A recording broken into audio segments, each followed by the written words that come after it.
ప్రియమైన పరమ తండ్రి యేసయ్య, నీకే స్తుతులు, స్తోత్రాలు, వందనాలు ప్రభా. అయ్యా, నీ ప్రేమను బట్టి, నీ కృపను బట్టి నా తండ్రి నన్ను మమ్మల్ని అందరిని కూడా కాచి కాపాడిన నీ ప్రేమకు స్తోత్రాలు. ఏ తొలిజామున నీ పాద సన్నిధిలో ఉండటానికి మీరిచ్చిన ఈ యోగ్యతకు స్తోత్రాలు ప్రభా. లోకంలో నా తండ్రి అయ్యా, ఇటు చూసిన నా తండ్రి నెమ్మది లేని ఈ యొక్క లోకంలో అందరం కూడా బ్రతికున్నాం తండ్రి. మేము గొప్పవాళ్ళమని కాదు, నీతిమంతులమని కాదు, బుద్ధిమంతులమని కాదు అయ్యా. నీ రాకడతోటి నువ్వు వచ్చినప్పుడు సిద్ధపడే గుంపులు, చేర్చబడి ఎత్తబడే గుంపులు మేము ఉండటానికి, స్థిరులుగా ఉండటానికి ప్రభా మీరు ఏర్పాటు చేసిన పరిశుద్ధ గ్రంథానికి స్తోత్రాలు అయ్యా. అనుదినము నా తండ్రి నీ దాసులు మీరు ఏర్పాటు చేసుకొని ప్రభా రోజుకొకరి చేత తండ్రి పరిశుద్ధ గ్రంథం నుంచి అనేక వాక్కులు, విషయాలు మా అందరితోటి కూడా మాట్లాడుతూ మహిమఘనత పావాలు పొందుతున్న తండ్రి స్తోత్రాలయ్యా. మా ఆత్మీయ జీవితాలకు అవసరమైన విషయాలు మీరు మాతో ముచ్చటించినందుకు స్తోత్రాలు. నీ బిడ్డని నా ప్రభ నీ ఆత్మతోటి నింపి మాట్లాడుతున్నందుకు స్తోత్రాలు ప్రభ. తండ్రి అనుదినం వాక్యాన్ని అందిస్తున్నటువంటి ప్రతి బిడ్డను కూడా దీవించి ఆశీర్వదించండి ప్రభ. నా తండ్రి 3 గంటల నుంచి నా ప్రభ ప్రార్థించిన బిడ్డలందరూ కూడా దీవించండి ప్రభ. వాళ్ళ ప్రార్థనలు, వాక్కులు నీ పరలోకపు సింహాసనం యొద్దకి చేర్చుకొని నెరవేర్పులు కలిగించండి ప్రభ అని స్తోత్రాలయ్యా. తండ్రి ఆ రీతిగానే ప్రభ నా తండ్రి పాటల్లోను, వాక్యం చదివే విషయాల్లోనూ నా ప్రభ యజ్రా గ్రంథం గురించి చదివిన నా ప్రభ ఆ గొప్ప పలుకులకు స్తోత్రాలు, వందనాలు తండ్రి. అదే రీతిగా తండ్రి పాటల్లో మీ తోడు కాపుదలు ఉంచారు. మీ స్తోత్రాలు విశ్వాస ప్రమాణంలో మీ తోడించి ఉంచారు ప్రభా. విశ్వాస ప్రమాణ ప్రకారంగా మా జీవితాల బ్రతుకులు ఉండటానికి, నెరవేరటానికి నీ కృప తోడుగా ఉంచండి ప్రభా. ఇదిగో తండ్రి ఈ సమయంలో నీ దాసుడు ప్రభా బాబీ రత్నాకర్ గారిని ప్రభా మీరు ఏర్పాటు చేసుకుని మాట్లాడటానికి సిద్ధపరిచిన నీ ప్రేమక స్తోత్రాలు. నీ కుమారుణ్ణి ఆత్మతోటి నింపండి ప్రభా. నా తండ్రి ఏర్పాటు ఈ కార్యక్రమాన్ని ప్రభా నిర్ణయించడానికి, నియమించడానికి నీ బిడ్డకు మంచి ఆలోచన కలిగించిన ప్రభా. ఈ యొక్క కూడిక అనుదినము కూడా నా ప్రభా నా తండ్రి నీ పరలోకపు సింహాసనం వద్దకి అర్పణగా అర్పిస్తున్న నీ ప్రేమక స్తోత్రాలు, వందనాలు ప్రభా. నీ బిడ్డను దీవించి ఆశీర్వదించి నా తండ్రి నీ యొక్క పరిశుద్ధాత్మతోటి నింపి మా ఆత్మీయ జీవితాలకు అవసరమైన విషయాలు నాతో, మాతో అందరితో కూడా మాట్లాడమని నా తండ్రి మా ఆత్మీయ జీవితాలకి నా తండ్రి నీ తోడు కాపుదలు ఉంచండి. పరిశుద్ధ దినాన నా ప్రభ రెండో పరిశుద్ధ దినాన ప్రభ మమ్మల్ని అందరూ కూడా కాచి కాపాడిన తండ్రి స్తోత్రాలు తండ్రి. అయ్యా ఎవరి సంఘాలకు వాళ్ళు వెళ్తాను ఈ సిద్ధపాట్లు నీ కృపతోడుగా ఉంచమని నా తండ్రి నీ కుమారు ద్వారా మీరు మా అందరితో కూడా మాట్లాడమని, మహిమ ఘనత ప్రభావాలు పొందమని, అందరికి ఇచ్చిన కుటుంబాలన్నిటిని కూడా దీవించి ఆశీర్వదించమని నీ దయగలిగిన నష్టానికి మా శరీర ప్రాణాత్మను అప్పు చెప్పుకుంటూ నా తండ్రి ఈ యొక్క ప్రేయర్ జూమ్ కార్యక్రమంలో ఉన్నటువంటి బిడ్డలందరూ కూడా నీ దయగలిగిన నష్టానికి అప్పు చెప్తూ యుగ సమాప్తి వరకు మీతోనే ఉంటానని వాగ్దానం చేసి అతి త్వరలో మేఘాశనుడై రానయ్యున్న నీ దాసుడు ప్రభు మాట్లాడనే ఉంటుండగా కానీ దయగలిగిన నష్టానికి అప్పు చెప్తూ యేసయ్య పరిశుద్ధ నామములో ప్రార్థించి అడుగుచున్నాను పరమ తండ్రి, ఆమేన్. ఆమెన్. ఆమెన్. హల్లెలూయా. Praise the Lord. Thank you so much అమ్మగారు. అందరికీ వందనాలండి. ప్రైజ్ ది గారు please. Praise the Lord to all. నేడు మనకు పరలోకపు వర్తమానాన్ని అందించేదానికి బ్రదర్ బాబీ గారు సిద్ధంగా ఉన్నారండి. వారు మనకు చిరపరిచితులు. మనం అందరం ఇక్కడ కూడుకునేదానికి వారు కారణభూతులయ్యారు. మంచి ఫుడ్, స్నేహితులు, దేవుని సేవకులు మరియు వారి రచనలు అనగా బాబీ గారికి మక్కువ సుందరమైన బే సిటీ వైజాగ్ నందు వారి నివాసం. Good morning brother, welcome. Good morning అండి. నా వాయిస్ క్లియర్గా ఉందండి? Okay, praise God. అందరికీ వందనాలండి. మన ప్రభు అయిన యేసుక్రీస్తు వారి గొప్ప నామంలో శుభములు తెలియజేసుకొంచున్నానండి. థ్యాంక్ యూ అండి. మరి మా పెద్ద పాప ఆశ్రిత కోటగిరిలో ఉంది. EU వారి కార్యక్రమం, సమ్ లీడర్షిప్ కార్యక్రమం ఏదో అటెండ్ అవుతుంది. ఒక 15 days తనకి సమ్మర్ బ్రేక్ అనమాట. తన లా కోర్స్ చేస్తుంది కదా, మీరు ప్రార్థన చేస్తూ ఉన్నారు. ఆ బిడ్డ బాగా సక్సెస్ఫుల్గా ఎక్సెల్ అవుతూ ఉంది. మీ ప్రార్థనల వల్ల, దేవుని మహాకృపను బట్టి మీ ప్రార్థనల వల్ల ఆ బిడ్డ బాగా చదువుకొని వర్ధిల్లుతూ ఉంది. మరి గడిచిన నెల ఢిల్లీలో ఇంటర్న్షిప్ చేసింది 1 month. ఆ తర్వాత ఇమీడియట్గా ఊటీ దగ్గర అనమాట, కోటగిరి, అక్కడ హిల్ పైన ఒక కొండ మీద UESI మినిస్ట్రీ వారి పరిచర్య బేస్ ఉంటుంది. అక్కడ హెడ్ క్వార్టర్స్ లాగా. అక్కడ ఒక 15 days కమిటీ మెంబర్స్ ట్రైనింగ్ అని ఒకటి పెట్టారంట, అటెండ్ అయ్యిందనమాట. సో ఫ్లయర్స్ కొద్దిగా ఆశువే చేస్తుంది, కానీ తను బిజీలో చేస్తూ ఉంది. నేను లేట్ అయిపోయేసరికి నేను కొద్దిగా ట్రై చేశాను, అంటే సరిగ్గా రాలేదు, మరి ఎక్స్క్యూజ్ చేయండి. నెక్స్ట్ టైం ఆశు కూడా నన్ను అందేది బాగాలేదు డాడీ అని. సో తను చేయటం కష్టమేమని చెప్పేసి నేను ఇక్కడ ఇంకో దగ్గర ఉన్నాను ఈరోజు, అక్కడి నుంచి చేయటం జరిగింది. సో నెక్స్ట్ టైం నుంచి మామూలుగానే ఉంటుంది ఫ్లైయర్. థ్యాంక్ యూ అండి. మరి ఆశ్రిత కోసం ప్రార్థనలో కంటిన్యూ చేయండి, మీ ప్రేయర్స్లో జ్ఞాపకం చేసుకోండి.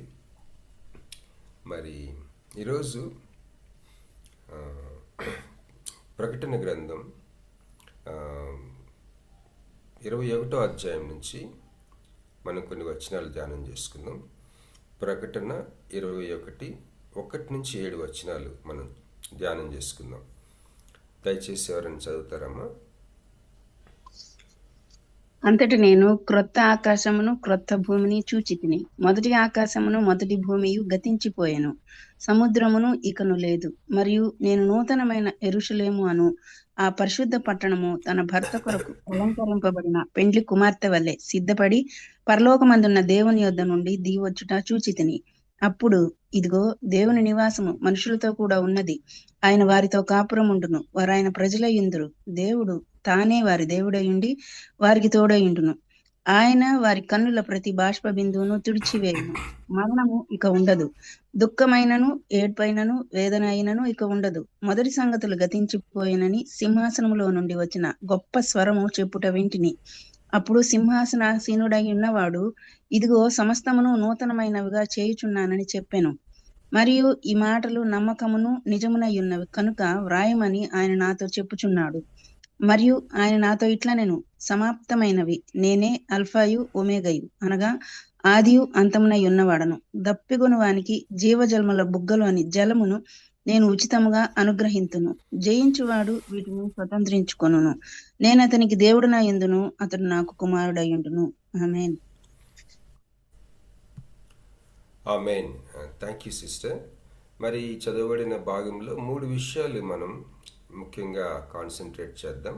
మొదటిది 5వ వచనంలో సమస్తమును, ఇదిగో సమస్తమును నూతనమైనవిగా చేయుచున్నాను అని చెప్పాను అన్న మాట మనం చూసుకుందాం. Sorry to trouble you. Hello చెప్పండి చెప్పండి బ్రదర్. బ్రదర్, సారీ, చాలా లో వాయిస్ ఉంది, టూ లో. అవునా, ఒక్క నిమిషం. ఒకసారి చూడండి. Thank you. ఇప్పుడమ్మా ఇంకెవరికైనా లో వస్తుందండి? అందరికీ లోగా వస్తుందా?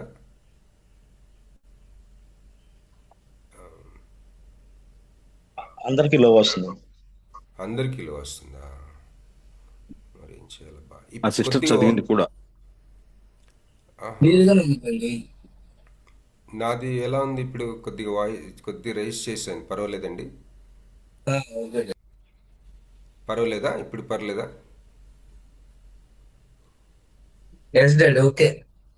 Okay okay. సో రికార్డ్ చేస్తున్నామ్మా Johnson. Recording. Okay okay. So నేను కొద్దిగా గట్టిగా వాయిస్ రైజ్ చేసి మాట్లాడతాను. ఓకే. సో 3 విషయాలు మనం గుర్తుపెట్టుకుందాం, అంటే కాన్సన్ట్రేట్ చేద్దాం. చదవబడిన భాగంలో 5వ వచనంలోని ఇదిగో సమస్తమును నూతనమైనవిగా చేయుచున్నాను అని చెప్పాను అన్నమాట. రెండవది 6వ వచనంలో నేనే అల్ఫాయు ఒమేగయు, అనగా ఆదియు అంతమునై ఉన్నవాడను అన్నది రెండవ విషయంగా. మూడవది దప్పిగొను వానికి జీవజలముల బుగ్గలోని జలమును నేను ఉచితంగా అనుగ్రహింతును.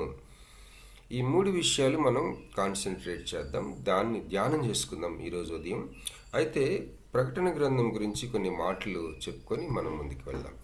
ప్రకటన గ్రంథం ఇది ఒక పర్టికులర్ శైలి, రచన చూస్తే ఒక ప్రత్యేకమైన రీతిలో రాయబడింది. అన్వెయిలింగ్ అన్నది ప్రత్యక్షత, ప్రకటన అంటే తెర తొలగించి చూడటం, పరలోకంలో అసలు ఏం జరుగుతూ ఉంది. ఇక్కడ అన్సీన్ స్పిరిచువల్ ఫోర్సెస్, మరి మన కంటికి కనబడిన ఆత్మ సంబంధమైన ఆ యొక్క శక్తులు ఈ బిహైండ్ సీన్స్లో, మరి తెర వెనుక, మరి చరిత్రలోని తర్వాత కంట్రోలింగ్ అనేకమైన ఈవెంట్స్ని కంట్రోల్ చేస్తూ ఉన్న ఈ యొక్క ఆత్మ సంబంధమైన శక్తులు యొక్క పరిస్థితులన్నిటినీ కూడా చూపించే ఒక రచనా శైలి బుక్ ఇది, ప్రత్యక్షత ప్రకటన. It's an unveiling of unseen spiritual forces operating behind the scenes in history and controlling its events and outcome. అలాగే మరి ఈ బుక్ ప్రవచనం మాత్రమే కాకుండా, కేవలం ఒక నాట్ ఓన్లీ ఇది ఒక ప్రత్యక్షత మాత్రమే కాకుండా, ఇది ఒక ప్రవచనం. ఏంటి ఆ ప్రవచనం అంటే, భవిష్యత్తుని ప్రిడిక్ట్ చేసేదే కాకుండా, ఒకలాంటి డాక్టర్ గారు ఒక జబ్బుని ఏ విధంగా డయాగ్నోసిస్ చేస్తారో, అలాగా ప్రస్తుత పరిస్థితుల్ని డయాగ్నోసిస్ చేసే ఒక పుస్తకం ఇది, ప్రత్యక్షత. ఈ యొక్క ప్రకటన గ్రంథము, బైబిల్లోని చివరి పుస్తకము రెవల్యూషన్. ఈ బుక్ మన ప్రస్తుత జీవితకాలంలో ప్రపంచ పరిస్థితిని అంతటినీ కూడా, ఒక వైద్యుడు ఏ విధంగా ఒక జబ్బుని కనిపెట్టడానికి వాడతాడో తన పద్ధతులని, ఆ విధంగా ఉపయోగపడే పుస్తకం అంట ఇది. ఒక ప్రవచనమే కాకుండా, భవిష్యత్తులో ఏం జరగబోతుంది అనే కాకుండా, it is like a divine diagnosis, దైవిక సంబంధమైన డయాగ్నోసిస్ ఇది. ఈ యొక్క దీంట్లో ఉన్న విషయాలన్నీ కూడా ఇక్కడ యేసుప్రభు వారు చెప్పాలంటే ఈ పుస్తకానికి డివైన్ ఆథర్. మరి యోహాను ఒక రెసిపియంట్గా, ఒక అందుకొని సంఘాలకి తెలియచేస్తున్న వ్యక్తిగా తను తాను ప్రజెంట్ చేసుకుంటాడు. అలాగే మరి ఈ పుస్తకాన్ని, ఈ రెవల్యూషన్, ఈ గ్రంథాన్ని క్రీస్తు శకము 90వ సంవత్సరం, ఇంచుమించు 90 ఆ టైంలో రాయబడిందని అనేకమైన బైబిల్ పండితులు నమ్ముతారు.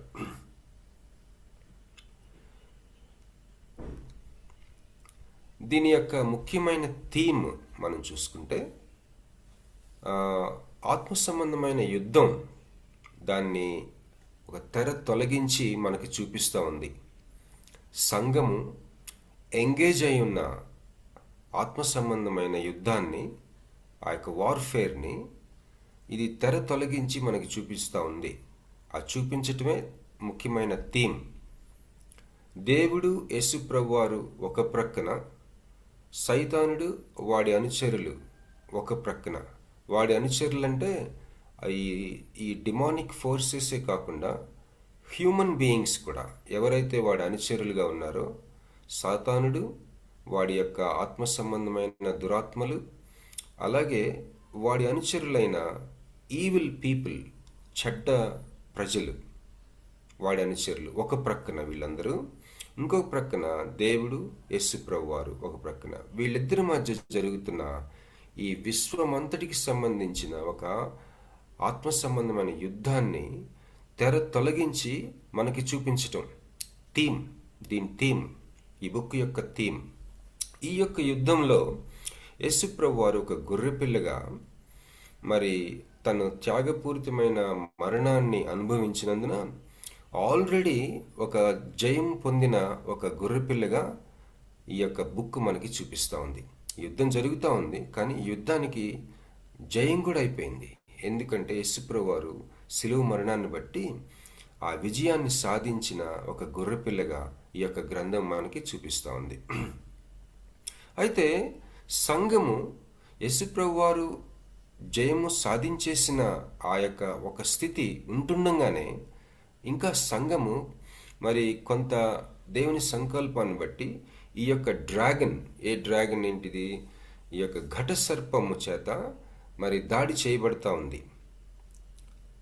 ఈ యొక్క భయంకరమైన ఈ యొక్క ఘట సర్పపు దాడుల్లో మరి మీ హింస అవ్వచ్చు, సంఘానికి జరుగుతున్న హింస, మరి తప్పుడు బోధలు, అలాగే మెటీరియల్ అఫ్లూయెన్స్. ఈ రోజుల్లో క్రైస్తవులు సర్వనాశనం అవటానికి చాలా కంటికి కనపడే ఒక ప్రస్ఫుటమైన కారణం ఏంటంటే రిచెస్లో మెటీరియల్ థింగ్స్ ఉంటాయి. మరి ఒక వ్యక్తికి యేసుప్రభుని నమ్ముకుంటే శ్రమలు ఏ విధంగా ఉంటాయో అలాగే విశ్వాసికి రిచెస్ అనేది శ్రమలతో సమానమని ఒక బైబిల్ పండితుడు అన్నాడు. మనకొచ్చే అనేకమైన శ్రమల్లో దేవుడు మనకు అనుగ్రహించే ఐశ్వర్యం ఒకటి, డబ్బు ఒకటి, ఆస్తి ఒకటి, మెటీరియల్ పొజిషన్స్ ఒకటి, అవి భయంకరమైన శ్రమలు తీసుకొస్తాయి మనిషికి, విశ్వాసికి. మరి ముఖ్యంగా మన చేతిలో డబ్బులున్నా, ఆస్తులున్నా, మరి ల్యాండ్స్ ఉన్నా, ఐశ్వర్యం ఉన్నా, వస్తు వాహనాలున్నా అవి అనేకమైన శ్రమలు తీసుకొస్తాయి మనకి. ఇవి పర్సిక్యూషన్ ఎక్కడి నుంచే రాదు. నీ చేతిలో ఉన్న ఐశ్వర్యమే నీకు పెద్ద పర్సిక్యూషన్, అది హింస. అది దాంట్లో అది ఉండటం వల్ల మనం దేవుని రాజ్యంలో ఉండటం భలే కష్టం, ఆల్మోస్ట్ ఇంపాసిబుల్ అది, unless we get the grace. దేవుడు మనకి కృప ఇవ్వకపోతే నీ దగ్గర ఉన్న ఐశ్వర్యం నిన్ను దేవుని నుంచి దూరంగా తీసుకెళ్లి సర్వనాశనం చేస్తుంది అన్నమాట. ఈ రోజుల్లో అదే జరుగుతూ ఉంది. మెటీరియల్ అఫ్లూయెన్స్ ఒక ప్రక్కన మరి ఊరిస్తూ ఉంది. అలాగే కల్చరల్ అప్రూవల్, అంటే మన చుట్టుపక్కల ఉన్న సంస్కృతి మనం ఒప్పుకోవడం, అనేకమైన విషయాలు కంటికి సత్యం కనిపిస్తున్నా సరే ఈ సంస్కృతికి నువ్వు ఒప్పుకుంటావు అన్నది విశ్వాస యొక్క భయంకరమైన పతనం. ఈరోజు భారీ ఎత్తున, మామూలు చిన్న చిన్న విషయాలు కాదు. సో ఇలాంటివి జరుగుతూ ఉన్నాయి ఈ యొక్క ఆత్మలోకం సంబంధించిన యుద్ధంలో. అయితే ఈ సంఘం యొక్క శ్రమల వెనుక, శోధనల వెనుక మరి ఈ యొక్క ఆత్మ సంబంధమైన సత్యాలని ప్రత్యక్షంగా చూపిస్తూ ఉంది ఈ పుస్తకం. అలాగే యేసుప్రభు వారి యొక్క రెండవ రాకడికి మరి మొదటి రాకడికి మధ్యలో ఉన్న ఈ యొక్క సమయాల్లో మనల్ని యేసుక్రీస్తులో ఉన్న ఆ యొక్క విజయం, ఆ యొక్క నూతన హెవెన్, నూతన భూమి, నూతన ఆకాశం, మరి ఈ మన సంఘాన్ని అది దిట్టపరుస్తూ, హెచ్చరిస్తూ, శ్రమలను ఓర్చుకోమని, ఈ యొక్క శోధన నుంచి తప్పించుకోమని చెప్పడానికి రాసిన పుస్తకం ప్రకటన గ్రంథం. అలాగే మరి ఈ ఫస్ట్ సెంచరీలో ఉన్న 7 సంఘాలు రోమా ప్రావిన్స్లో,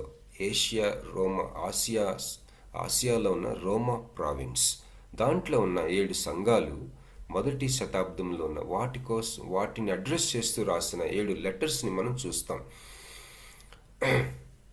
ఈ 7 సంఘాలు ఈ ప్రపంచంలో ఉన్న అన్ని సంఘాలకి ఒక రకంగా ఒక రిప్రజెంటేటివ్స్ అన్నమాట. అట్లాగా మరి ఒక డిజైన్ తోటి రాయబడిన పుస్తకం ప్రకటన గ్రంథం. అలాగే మరి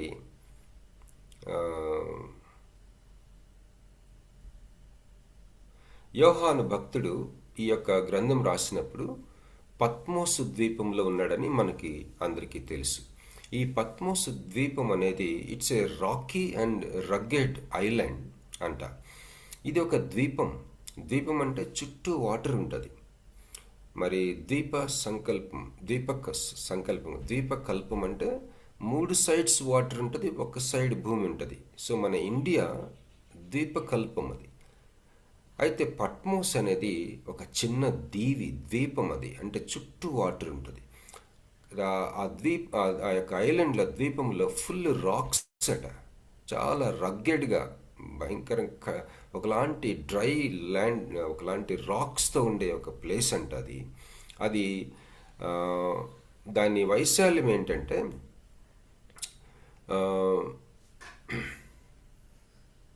6 miles wide and 10 miles long. అంటే 6 మైల్స్ అంటే అప్రాక్సిమేట్లీ ఒక 7.5 కిలోమీటర్స్ వెడల్పు, అలాగే 12 కిలోమీటర్లు పొడవు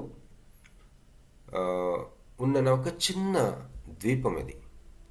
8 కిలోమీటర్లు పొడవు, 8 కిలోమీటర్లు వెడల్పు, 12 కిలోమీటర్లు పొడవు ఉన్న ఒక ద్వీపం పత్మోస్. అంటే గట్టిగా నడవగలిగితే మనం నడిచేయచ్చు, ఒక రోజు చుట్టూ ఒక రౌండ్ వేసి రావచ్చు. మరి ఈ మధ్య షుగర్ పేషెంట్స్ చాలా నడుస్తూ ఉన్నారు. నాకు తెలిసిన ఒక బ్రదరు కనీసం 5 కిలోమీటర్స్ ఒక సైడ్ నడుస్తాడు everyday morning. One side 5 kilometres నడుస్తాడు. నాకు ఇంకో ఫ్రెండ్ ఉన్నాడు, అతను సైకిల్ తీసుకొని 20 కిలోమీటర్స్ వెళ్ళొస్తాడు ఎవ్రీడే ఆల్మోస్ట్. సో పద్మోస్ ద్వీపము 1 డేలో ఒక రౌండ్ వేసి రావచ్చు. అలాంటి ప్లేస్లో ఉన్నాడు, ఒక్కడే ఉన్నాడు. It's actually kind of exhale. అది అంటే ప్రిజనర్స్ని పెట్టే ప్లేస్ అది, రోమా ప్రభుత్వం. అలాగే మరి ఎఫెస్సు అన్న ప్లేస్కి, ఎఫెస్సు అన్న ఊరికి 40 మైల్స్ అంటే అప్రాక్సిమేట్లీ ఒక 50 కిలోమీటర్లు అంత దూరం ఉంది ఈ యొక్క పద్మోస్. ఇది దీని జియోగ్రఫీ. మరి యోహాను భక్తుడు ప్రకటన గ్రంథం 1:9 అంటాడు కదా, ఒకసారి చూస్తాను. 1:9 మీ సహోదరుడును యేసును బట్టి కలుగు శ్రమలోను రాజ్యములోను సహనంలోను పాలివాడనునైన యోహానను నేను దేవుని వాక్యము నిమిత్తమును యేసును గుర్చిన సాక్ష్యము నిమిత్తమును పద్మాసు ద్వీపమున పరవాసినైతిని. ఇక్కడ తను యాక్చువల్గా చెప్పాలంటే ఒక జైల్లో ఉన్నట్టే. మనకి ఇదివరకు అండమాన్ దీవులు ఒకలాంటి కఠోరమైన ప్రిజనర్స్కి అక్కడ జైలు ఉండేదట. అలాగే ఇదనమాట. కానీ యోహాను అసలు ఆత్మలో ఏం జరుగుతుందో రాస్తున్నాడు. వాక్యము, దేవుని వాక్యం నిమిత్తము యేసుని గురించిన సాక్ష్యం నిమిత్తము నేను పద్మాసు ద్వీపంలో ఉన్నాను, పరవాసినై ఉన్నాను.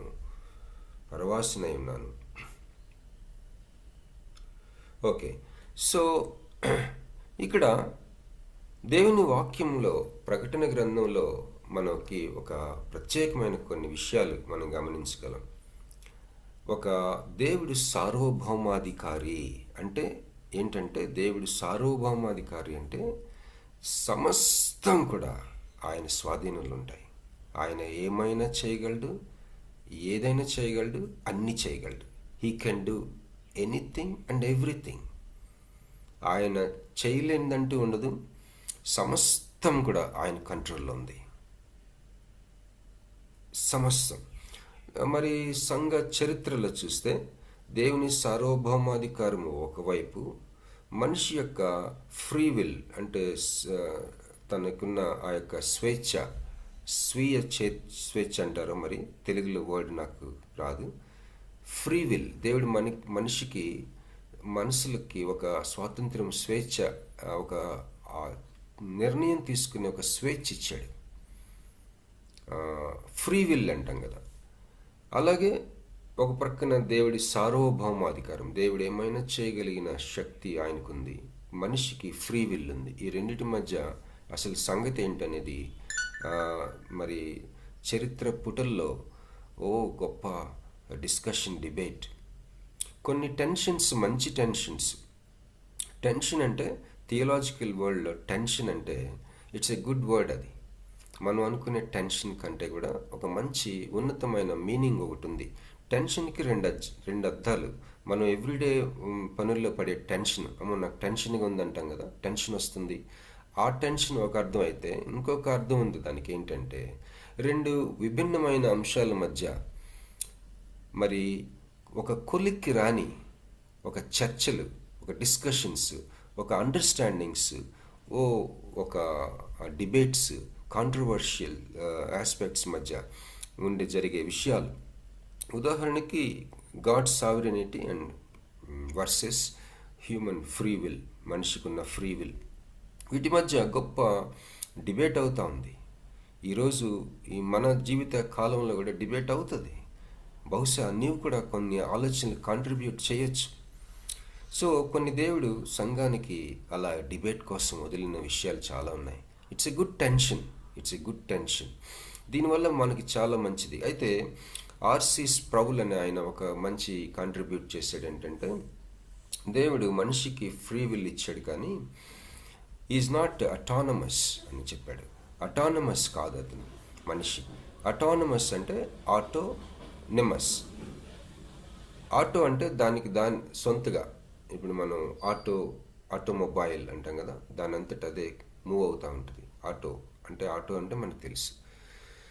నామస్ అంటే లా, మరి మనిషికి ఫ్రీ విల్ ఉంది, కానీ దేవుడికి ఉన్న ఆ యొక్క ధర్మశాస్త్రం ఏమైతే ఉందో దానిని తిరిగి రాయలేడు మనిషి. అది ఎస్టాబ్లిష్డ్, అది ఆ విషయంలో అటానమస్ కాదు మనిషి. దాని లోపల తనకి ఫ్రీ విల్ ఉంది. దేవుడు అనుగ్రహించిన గొప్ప ధర్మశాస్త్రం లోపలే మనిషికున్న ఫ్రీ విల్. అది ఏదైనా ఆ లోపలే.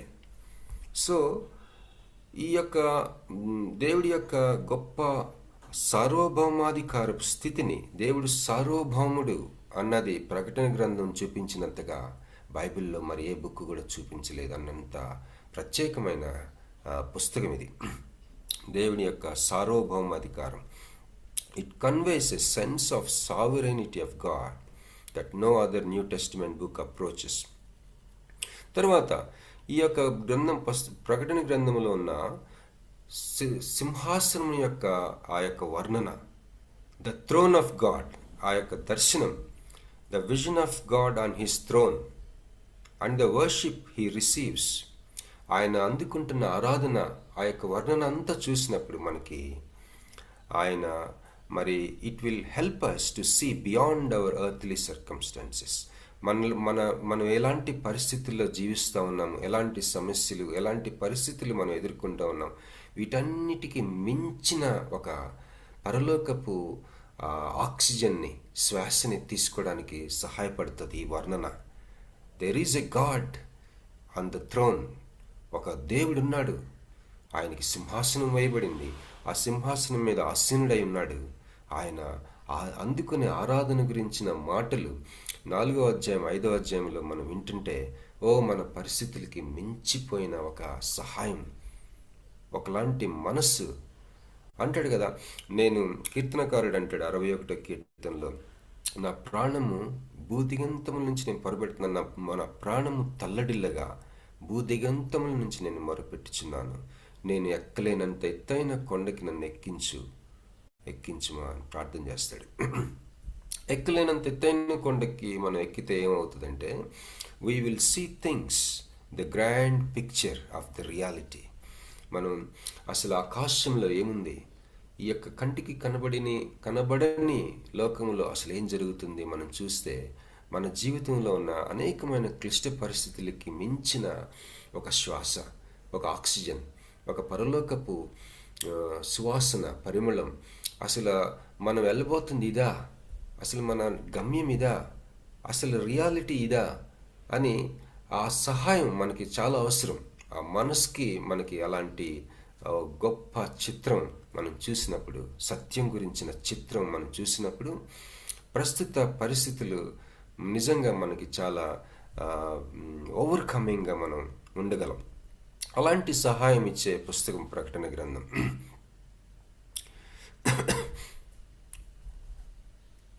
మరి అంతేకాకుండా మన దేవుడు ఈజ్ ద ఓన్లీ గాడ్, కేవలం ఆయన మాత్రమే మరి అర్హుడు, అలాగే మన యొక్క సమర్పణకి అర్హుడు, మన స్తోత్రానికి అర్హుడు అని చెప్పేసి ఈ ప్రకటన గ్రంథంలో దేవుని యొక్క సింహాసనం యొక్క ఆ దర్శనం, మరి భక్తులు ఆయన్ని పొగిడే మాటలు, ఈ యొక్క దర్శనం యొక్క వర్ణన మనం చూసినప్పుడు ఆయన మాత్రమే మన సమర్పణకి, స్తోత్రానికి, మరి అలాగే మరి ఒక దేవుడిగా ఉండటానికి అర్హుడిగా ఉన్నాడు అని మనం గ్రహించుకునే పుస్తకం ఈ యొక్క ప్రకటన గ్రంథం. తర్వాత మరి పరలోకపు యొక్క స్థలాన్ని మనం ఊహించుకుంటూ ఉంటాం. పరలోకం అనగానే పైన ఉందనుకుంటాం, ఆకాశములు, పరలోకములు, హెవెన్స్, ఆకాశములు, దేవుడు భూమి ఆకాశములు సృజించింది, దెర్ ఈజ్ హెవెన్, ఇంకా థర్డ్ హెవెన్, సెవెన్, రకరకాలుగా మనం పరలోకానికి ఒక స్థలం ఇస్తాం. మన మానసిక చిత్రంలో, మనసులో మనం ఊహించుకున్నప్పుడు ఒక స్థలం కేటాయిస్తాం, అంటే ఒక వైశాల్యం ఇస్తుంటాం తెలియకనే. కానీ ప్రకటన గ్రంథం ఆ వైశాల్యాన్ని పెంచేస్తుందట, నీ మనోచిత్రంలో స్పేస్ని పెంచేస్తుంది. అలాగే మన యొక్క జీవితంలో మరి మనం ఊహించుకునే భవిష్యత్తు యొక్క దూరాన్ని కూడా, వైశాల్యాన్ని కూడా పెంచేస్తుందట. దేన్నైనా అర్థం చేసుకోవడానికి మనం వాడేది ఊహ, imagination. We use imagination to understand anything and everything. Imagination is the organ of our understanding. So ఈ ఇమాజినేషన్ని ఏం చేస్తుందంటే ఈ ప్రకటన గ్రంథం పరలోకం గురించి నువ్వు ఆలోచిస్తున్న వైశాల్యాన్ని పెంచేస్తుంది. ఈ యొక్క బ్రతుకులో మన భవిష్యత్తు యొక్క వైశాల్యాన్ని పెంచేస్తుంది. ప్రకటన గ్రంథం యొక్క సహాయం ఆ విధంగా ఉంటుందని ఒక భక్తుడు అన్నాడు. తర్వాత యేసు ప్రభు గురించి, యేసుని హెచ్చించినంతగా ఈ పుస్తకం హెచ్చించినంతగా ఎక్కడ మనం చూడం. యేసుక్రీస్తుని హెచ్చించే పుస్తకం ప్రకటన గ్రంథం. తర్వాత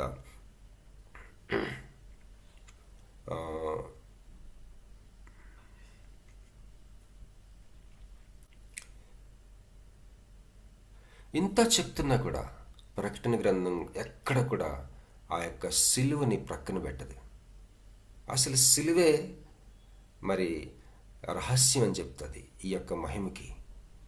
అది భలే బ్యాలెన్స్ చేసుకుంటూ రాసిన పుస్తకం అని చెప్పేసి ఒక భక్తుడు కార్సన్, డిఏ కార్సన్ అని చెప్పి ఆయన రాశారు. తర్వాత ఎస్కిటాలజీ అన్న వర్డ్ మనకి థియాలజీ చదివిన వాళ్ళకి పరిచయం ఉంటుంది. అంటే చివరిలో జరిగే, యుగాంతంలో జరిగే విషయాలు. ఎస్కిటాలజీ అనగానే లాస్ట్లో జరుగుతాయని మనం సహజంగా అనుకుంటాం, కానీ నిజానికి అది గతాన్ని వర్తమానాన్ని రూపుదిద్దే ఒక మాటలు ప్రకటన గ్రంథంలో. నీ జీవితంలో వర్తమానాన్ని రూపుదిద్దే మాటలు ప్రకటన గ్రంథంలో ఉన్నాయి. భవిష్యత్తు ఒకటే కాదు, నీ జీవితంలో, నా జీవితంలో ప్రెజెంట్ టెన్స్ వర్తమానాన్ని షేప్ చేసే, రూపుదిద్దే మాటలు ప్రకటన గ్రంథంలో ఉన్నాయి. అంతేకాదు నీ జీవితంలో, నా జీవితంలో మన గత జీవితాన్ని రూపుదిద్దే, షేప్ చేసే మాటలు ప్రకటన గ్రంథంలో ఉన్నాయి. So eschatology is not just future, but also it shapes the past and present tense of our life. అలాగే దేవుని యొక్క చరిత్రని, మరి ఈ చరిత్ర అంతా కూడా ఏ విధంగా ముగుస్తుంది అన్నది మనం తెలుసుకున్నప్పుడు ఈ యొక్క గొప్ప ప్రణాళికలో ఈ హ్యూమన్ చరిత్ర అంతా కూడా ఏ విధంగా ముగుస్తుంది, ఎండ్ అవుతుంది, ఎలా ఎండ్ అవుతుంది అని తెలుసుకున్నప్పుడు దీనంతట్లో నువ్వు ఎలాగా ఎముడుతున్నావు, ఎమడాలి, ఈ విషయాలు భలే అవగాహన ఇచ్చే మహా గొప్ప గ్రంథము ప్రకటన గ్రంథం. ఈ మాటలతోటి మనం మరొకసారి will come back to this ప్రకటన గ్రంథం 21వ అధ్యాయంకి వద్దాం. 21వ అధ్యాయం 1వ వచనం నుంచి చదువుతానండి. అంతటా నేను క్రొత్త ఆకాశమును క్రొత్త భూమిని చూచితిని. మొదటి ఆకాశమును మొదటి భూమియు గతించిపోయాను, సముద్రమును ఇకను లేదు. మరి ఇక్కడ అవుట్ ఆఫ్ నథింగ్ క్రియేట్ చేయటం కాదు, ఉన్న వాటినే, ఉన్న భూమిని ఆకాశాన్ని తీసేసి ఇంకో దానికి ఇచ్చాడు. అంటే ఫర్ ఎగ్జాంపుల్ మన బాడీ ఎలాగా చనిపోయినప్పుడు పాతిపెట్టబడుతుంది, పాతిపెట్టబడినప్పుడు పునరుద్ధానంలో అక్కడి నుంచి లెగుస్తుంది. సమాధి ఓపెన్ అయిపోయి లెగవటం అనేది. సో కానీ ఆ లేచిన బాడీ గురించి పౌలు వివరిస్తూ, మరి విత్తినప్పుడు విత్తనాన్ని విత్తుతారు, అది మొక్క వచ్చినప్పుడు కంప్లీట్లీ డిఫరెంట్ అది సృష్టి, లేకపోతే ఫామ్, ట్రాన్స్ఫార్మ్ అయిపోయింది. అది ఒక రకంగా, అది విత్తనం అనేది అసలు ఎక్కడే కనపడదు ఆ మొక్కలో, కానీ విత్తనంలో నుంచే వచ్చింది. అట్లాంటిదే జరుగుతుందట ఈ క్రొత్త ఆకాశం క్రొత్త భూమి. అంతటా నేను క్రొత్త ఆకాశమును క్రొత్త భూమిని చూచితిని. మొదటి ఆకాశమును మొదటి భూమియు గతించిపోయాను. ప్రియమైన సహోదరి సహోదరుడా, రానున్న రోజుల్లో జరగబోయేది ఇది. ఏంటంటే క్రొత్త ఆకాశం క్రొత్త భూమి రాబోతుంది. మొదటి ఆకాశం మొదటి భూమి గతించిపోబడిపోతుంది. సముద్రమును ఇకను లేదు. మరియు నేను నూతనమైన యెరూషలేము అను ఆ పరిశుద్ధ పట్టణము తన భర్త కొరకు అలంకరింపబడిన పెండ్లి కుమార్తె వలె సిద్ధపడి పరలోకమందున్న దేవుని యొద్ద నుండి దిగి వచ్చుట చూచితిని. ఈ బుక్లు అన్నీ కూడా దాని వలె దీని వలె అని రాస్తుంటాడు. అదొక టైప్ ఆఫ్ రైటింగ్, చాలా ఫేమస్ ఆ రోజుల్లో. ప్రకటన గ్రంథం రాసిన రోజుల్లో ఇలాంటి టైప్ ఆఫ్ రైటింగ్, అపాకలిప్టిక్ రైటింగ్స్, ఈ శైలి, ఈ జాన్రా ఈజ్ వెరీ ఫేమస్ అన్నమాట. అంటే పాపులర్. అది చాలామంది ఈ టైప్లో రాస్తున్న వాళ్ళు ఉన్నారు ఆ రోజుల్లో. నూతనమైన యెరూషలేము అను పరిశుద్ధ పట్టణం ఎట్లా ఉందంట, భర్త కొరకు అలంకరింపబడిన పెండ్లి కుమార్తె వలె సిద్ధపడి పరలోకమందున్న దేవుని యొద్ద నుండి దిగివచ్చుట చూచాడంట. 3వ వచనం, అప్పుడు ఇదిగో దేవుని నివాసము మనుష్యులతో కూడా ఉన్నది, ఆయన వారితో కాపురముండును, వారు ఆయన ప్రజలయ్యుందురు, దేవుడు తానే వారి దేవుడయ్యుండి వారికి తోడయ్యుండును. దేవుని యొక్క మనసు ఈ వచనాల్లో మనకు కనిపిస్తుంది. భవిష్యత్తులో ఇట్లా ఉండబోతుంది. కానీ దేవుని హార్ట్ ఏంటంటే మనుషులమైన మన మధ్య మనల్ని దేవాలయంగా చేసుకొని ఉండాలని. దేవుని ఆలయం, ఇప్పుడు మనం ఈరోజు ఆదివారం చర్చెస్కి వెళ్తున్నాం కదండి. చర్చిలో మరి మనం అందరం కూడుకునే ఆ యొక్క నిర్మాణం, ఆ యొక్క కట్టడం, బిల్డింగ్ అనేది దాంట్లో ఉండాలని లేదు ఆయనకి. యాక్చువల్గా అసలు ముందు నుంచి ఆయన ఆశ అదే, మనుషుల మీద నివాసం చేయాలని ఆయన ఆశ. ఈరోజు ఇది ఎట్లాగా మనం కానీ దేవుని మహాకృపను బట్టి కళ్ళు తెరిచి చూస్తే నీ చుట్టూ ఉన్న మనుషులు, అరే ఆలయమా, నేను వెళ్తున్న సంఘంలో ఉన్న సభ్యులు, సహోదరులు సహోదరీలు, కుటుంబాలు, ఇది ఎలాగ ఆలయం? ఆలయమా, నేను యాజకుడినా వీళ్ళందరికీ? అసలు ఈ ఆలయము ఫ్యామిలీలో స్టార్ట్ అవుతుంది. ఫ్యామిలీలో మరి నీ జీవిత భాగస్వామి, నీ పిల్లలు, మరి మీ ఇంట్లో ఉన్న ఒకవేళ జాయింట్ ఫ్యామిలీ అయితే నీ యొక్క తల్లిదండ్రులు, అత్తమామలు, కొంతమంది మనతో పాటు ఉండే బంధువులు. ఇది యాక్చువల్గా ఆలయం, ఇది చర్చ్. ఇది the church is starts from your family. చర్చికి వెళ్ళటం కాదు మీరు ఈరోజు, చర్చి ఇంకొక చర్చికి వెళ్తుంది, లేకపోతే దేవాలయము, నీ కుటుంబం అనే దేవాలయము, కొన్ని కుటుంబాలని అనే దేవాలయాన్ని కలుసుకోవడానికి వెళ్తున్నావు ఈరోజు. ఎంత బాగుంది ఈ ఆలోచన. మరి కొరింథీ పత్రికలో పౌలు చెప్పింది వాళ్ళకి అదే, కొరింథీయులారా, you are the temple of the Holy Spirit. దేవుని యొక్క ఆలయమై ఉన్నారు మీరు. ఒకసారి ఆ మాట చదువుకుందాం.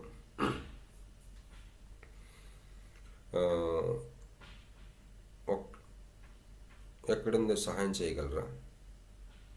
2వ కొరింథీ 6వ అధ్యాయం 16వ వచనం, మనము జీవం గల దేవుని ఆలయమై ఉన్నాము అంటున్నాడు. 16వ వచనంలో, దేవుని ఆలయమునకు విగ్రహములతో ఏమి పొందిక, మనము జీవము గల దేవుని ఆలయమై ఉన్నాము. ఇంగ్లీష్లో, we are the temple of the living God. ఇది రియలా, ఫేక్ స్టేట్మెంటా? Is it true? If it is true, your family is a church. ఒకవేళ చదవబడిన ఈ భాగము నిజమైతే నీ తల్లిదండ్రులు ఒక ఆలయం, నీ ఇంట్లో ఉన్న అత్తమామలు ఒక ఆలయం, నీ పిల్లలు ఆలయం, నీ జీవిత భాగస్వామి ఒక టెంపుల్. ఈరోజు నువ్వు చర్చికి వెళ్తున్నావు కదా నీ కుటుంబంతో. నీ కుటుంబం అనే ఆలయము మరికొన్ని కుటుంబాలనే ఆలయాలకి కలుసుకోవడానికి వెళ్తున్నావు. ఒకసారి దేవుడు మన కళ్ళు ఓపెన్ చేస్తే ఎంత బాగుంటుంది. యాజకులైన రాజులైన యాజక సమూహంగా, ఒకళ్ళకొకళ్ళు యాజకులంగా ఈ యొక్క ప్రజల మధ్య నివసించాలన్న ఒక మనస్సు, ఆశ, ఆయనకి ఒక ఆశ ఉంది. నీ కుటుంబం అనే ఆలయం మీద నివసించాలని, నువ్వు నీ కుటుంబ సభ్యులకి యాజకుడివి, యాజకురాలు అని, దేవుడికి పరిచర్య చేయాలని, నీ కుటుంబంలో, నీ యొక్క సంఘంలో, నీ సమాజంలో, సంఘము నీ కుటుంబం ఆలయంగా, నువ్వు ఒక యాజకుడిగా, యాజకురాలిగా నువ్వు అర్పించే బలులేంటి ఈరోజు రేపు లాస్ట్ వరకు? What are the sacrifices on the altar of this temple? ఈ యొక్క మనుషులు అనే ఆలయంలో ఆ బలిపీఠం మీద నువ్వు ఇస్తున్న బలులేంటి? యాజకుడిగా, యాజకురాలుగా బలులు లిస్ట్ ఉంటుంది. మంచి మాటలు, మంచి ప్రేమ, సాక్రిఫైషియల్ థింగ్స్, డబ్బులు, మరి ప్రోత్సాహం, మరి కనికరం, ప్రేమ, కరుణ, మరి గవర్నమెంట్స్, ఏంటి అడ్మినిస్ట్రేషన్స్, సో మెనీ బలులు. ఆ తర్వాత ఆతిథ్యం ఇవ్వటం, మరి దయ చూపించటం, సేవ చేయటం, పరిచర్య చేసే పరిచర్య. నీ ఇంట్లో ఒక వృద్ధాప్యంలో ఉన్న ఒక వ్యక్తి ఉంటే ఒక మాట, నాకు ఒక యవనస్తుడు తెలుసు, తనకి ముసలోళ్ళు అంటే చాలా ఇష్టం. మరి తను ఎవరికి కనపడకుండానే చేసేస్తాడు ముసలోళ్ళకి సేవ. అట్లా. సో మన ఇంట్లోనే ఉంది సంఘం, మన ఇంట్లోనే ఉంది టెంపుల్, నీ కుటుంబమే ఒక ఆలయము. ఏయో మంచి మాటలు కాదండి, బైబిల్లో ఉంది. ఇక్కడ ఏముంది? మనము జీవము గల దేవుని ఆలయమై ఉన్నాం. మిషనరీస్ చాలాసార్లు, విలియం కేరీ ఇండియాకు వచ్చినప్పుడు he was not having any church అండి. For 6 years not even a single person accepted the Lord. 6 years, మొదటి 6 సంవత్సరాలు ఒక్క వ్యక్తి కూడా రక్షించబడాల తన పరిచర్యలో. అప్పుడు ఎక్కడికి వెళ్ళేవాడు చర్చికి? ఆదివారం. తన ఇల్లే, కుటుంబమే సంఘం, లేకపోతే ఆలయం. ఇది మనం చాలా జాగ్రత్తగా అర్థం చేసుకోవాలి, దేవుని యొక్క హార్ట్. ఇక్కడ ప్రకటన గ్రంథం 21లో 3వ వచనంలో, ఇదిగో దేవుని నివాసము మనుషులతో కూడా ఉన్నది, ఆయన వారితో కాపురముండును. దేవుని యొక్క మనస్సు మనం చూస్తాం ఇక్కడ. దేవుడు అంట మనతో కాపురం ఉండాలని, నీతో, నీ పిల్లలతో, నీ భర్తతో, నీ భార్యతో, నీ అత్తమామలతో, నీ యొక్క తల్లిదండ్రులతో కాపురం ఉండాలని దేవుడు. ఇంకొక మాట ఉంది ఈ వచనంలో, మోస్ట్ పవర్ఫుల్ వర్డ్ ఏంటంటే, వారి దేవుడై ఉండి. ఏమై ఉండి? తండ్రి కాదు, స్నేహితుడు కాదు, ప్రభువు కాదు, గాడ్. God requires worship. దేవుడు పూజార్హుడు. నీతో కాపురం ఉండాలని నీ కుటుంబంలో ఆయన పూజ సామాగ్రి నువ్వు తీసుకొని పూజ చేయాలని ఆయనకి. ఎట్లా చేస్తావు? May the Holy Spirit give us that illumination. హల్లెలూయా. తానే వారి దేవుడై ఉండి వారికి తోడైండును. 4వ వచనం, ఆయన వారి కన్నుల ప్రతి బాష్పబిందువును తుడిచివేయును. కన్నుల బాష్పబిందువు ఎవడు అని కాదు, తుడిచేస్తాడట. దుఃఖపడివారు ధన్యులు, వారు ఓదార్చబడిదరని ఉందని. విచిత్రమైన మాట అది. దుఃఖపడకుండా చేయొచ్చు కదా అనుకునేవాడిని నేను. దుఃఖపడటం అనేది ఆయన మన ఒక్కలే దుఃఖపడలేదంట, ఆయన మనతో పాటు దుఃఖపడతాడంట. అది స్వభావం ఆయనది. ఆయన స్వభావం ఏంటంటే, he involves in our sufferings. He is a part of our sufferings. So యేసు ప్రభు మనం దుఃఖపడితే ఆయన దుఃఖపడితే, మనం ఏడిస్తే ఆయన ఏడుస్తాడు. ఆయన ఏదో జస్ట్ జాలి చూపించడం ఆడటం కాదు, నీకంటే ముందు ఆయన ఏడుస్తాడు. అందుకని ఒకసారి మనం ఏడుస్తాం. ఒకసారి నేను ఇండోనేషియా బాలి అనే ప్లేస్లో 2012లో ఫస్ట్ టైం నేను ఒక వేరే ఫారిన్ కంట్రీకి వెళ్ళాను అనమాట. అక్కడ అది 37వ అంతస్తులో ఉన్నాను హోటల్లో. ఒక అత్యంత విలాసవంతమైన స్టార్ హోటల్ అది. ఆ హోటల్లో నా రూమ్మేట్ ఒక ఈజిప్ట్ నుంచి వచ్చిన పాస్టర్ గారు, ఆయనకి నాకు కలిపిచ్చారు రూము. దాంట్లో వెరీ మోస్ట్ లగ్జూరియస్గా ఉన్న రూము. అయితే ఆ పాస్టర్ గారు ప్రార్థన చేసుకున్నాడట, నా రూమ్మేట్ గురక పెట్టకూడదని. ఈ రోజుల్లో గురక చాలా ప్రాబ్లం. ఆయన పాపం ప్రార్థన చేసుకున్నాడంట, నా రూమ్మేట్ ఈ ప్రభువా కానీ గురక పెట్టకుండా ఉండేటట్టు చూడండి ఆయన అని. అయితే నేను గురక పెట్టేవాడిని కాదు. అయితే ఆ రాత్రి హోలీ స్పిరిట్ నా హృదయంలో ఏడవటం మొదలుపెట్టాడు. ఒకరోజు ఆ కాన్ఫరెన్స్ నైట్స్, మొదటి రాత్రి రెండో రాత్రి నాకు గుర్తులేదు. నాకు తెలియకుండా కొన్ని గంటలు, ఆల్మోస్ట్ తెల్లవారి వరకు నేను ఏడుస్తూనే ఉన్నా. దావీదు అంటాడు కదా, నా పరుపు నా కన్నీరులో మునిగిపోయిందని. అది జరగలేదు, కానీ నా తలగడ, నా పిల్లో నా కన్నీటితో నిండిపోయిందని నేను చూశాను. ముసిగేసుకొని నా పక్కన రూమ్మేట్కి డిస్టర్బెన్స్ లేకుండా రాత్రంతా భయంకరంగా ఏడ్చాను. ఎందుకు ఏడుస్తున్నానో నాకు తెలియదు. ఏడ్చి ఏడ్చి ఏడ్చి ఏడ్చి తెల్లవారి రెడీ అయ్యి బ్రేక్ఫాస్ట్కి 6 o'clock కల్లా బ్రేక్ఫాస్ట్కి వెళ్ళాను. వెళ్తే అక్కడ నా ఆత్మీయ తండ్రిని నేను కలుసుకున్నా. నా కన్నీరు నాకు ఆత్మీయ తండ్రిని ఇచ్చింది. ఆయన సహాయం ద్వారా నేను థియాలజీ చేశాను. ఆయన ఈ రోజుకి నాకు ఆత్మీయ తండ్రిగా ఉన్నాడు. ఒక్కోసారి మనకంటే ముందు ఏడుస్తాడు దేవుడు. దుఃఖపడు వారు ధన్యులు అన్నాడు. అందుకే మరి ఇక్కడ ఏమంటున్నాడు? కన్నుల ప్రతి బాష్ప బిందువును తుడిచివేయను. మనం ఏడ్చినప్పుడు మనలో ఉన్న నిద్రావస్థలో ఉన్న నిజమైన నువ్వు లెగుస్తావు.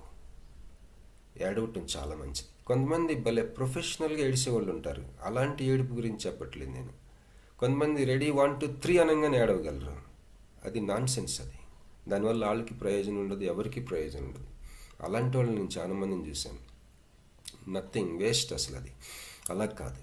There is tears, there is a grief, there is a crying originated by Holy Spirit. పరిశుద్ధాత్మ దేవుడిచ్చే కన్నీరు ఒకటి ఉంటుంది. అది నీ అంతరంగానంతటిని స్వస్థపరుస్తుంది, నిన్ను నిద్రలేపుతుంది, నీ జీవితాన్ని కడుతుంది, నిన్ను ఒక హీరోగా చేస్తుంది. నీలో ఒకలాంటి సృజనాత్మకతను లేవనెత్తుతుంది నీ కన్నీరు. సో ప్రతి బాష్ప బిందువుని తుడిచివేయను. మరణం ఇక ఉండదు, దుఃఖమైనను ఏడ్పైనను వేదన అయినను ఇక ఉండదు. మొదటి సంగతులు గతించిపోయినని సింహాసనంలో నుండి వచ్చిన గొప్ప స్వరము చెప్పుట వింటిని. మొదటి సంగతులు గతించిపోయినాయి. ఇలాగ గతించిపోయిన కొన్ని సంగతులని దాటుకొని ముందుకెళ్ళాలని దేవుని యొక్క విధానం చాలాసార్లు. దేవుడు God is a God of our emotions. And ఈ God is God of our ఇమోషన్సే కాకుండా God is a God of seasons and transitions. దేవుడు ఒక సీజన్ నుంచి ఇంకొక సీజన్కి మారే ఆ యొక్క మార్పు యొక్క ప్రభు అయి ఉన్నాడు అతను. ఆ మార్పులకు రాజు అయి ఉన్నాడు అతను. హల్లెలూయా. ఇక్కడ ఏమంటున్నాడు?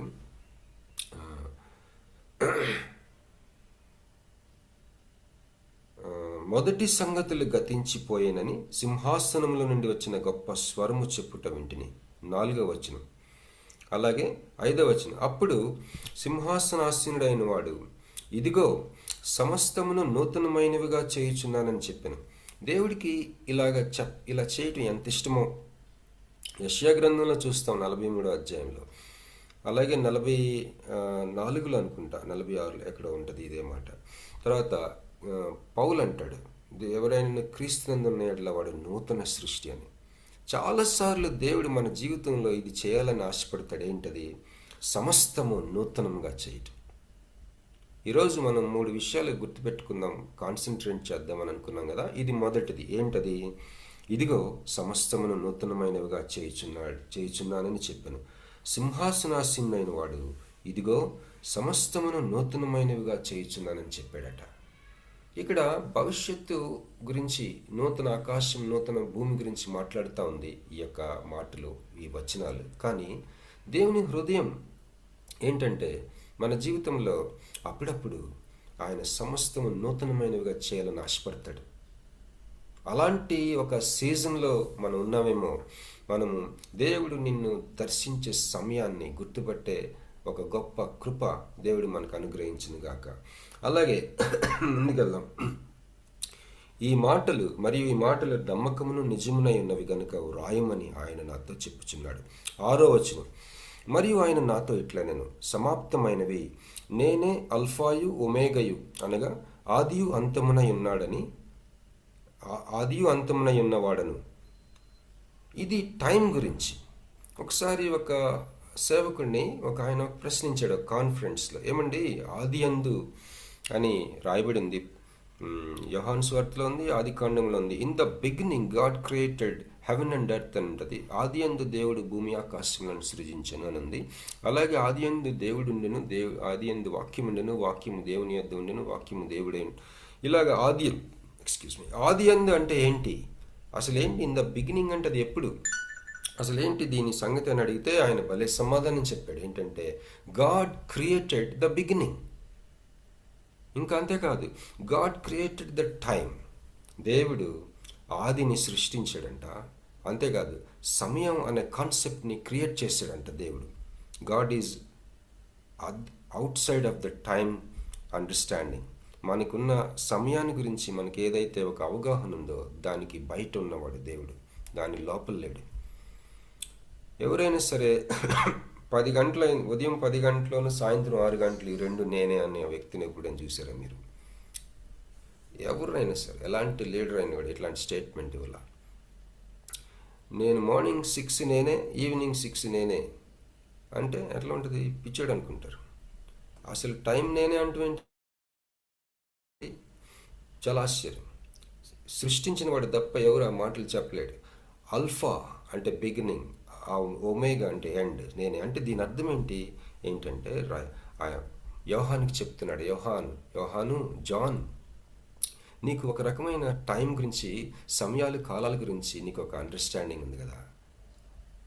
ఈ అండర్స్టాండింగ్ ఈ రోజు నుంచి నువ్వు మార్చుకోవాలా. ఏంటంటే అండర్స్టాండింగ్, టైం అంటే నేనే యోహాను, ఐ యామ్ ద టైం, అది చెప్తున్నాడు దేవుడు.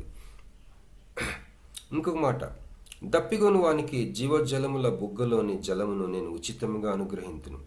దప్పిగొను వానికి జీవజలముల బుగ్గలోని జలమును నేను ఉచితంగా అనుగ్రహించును.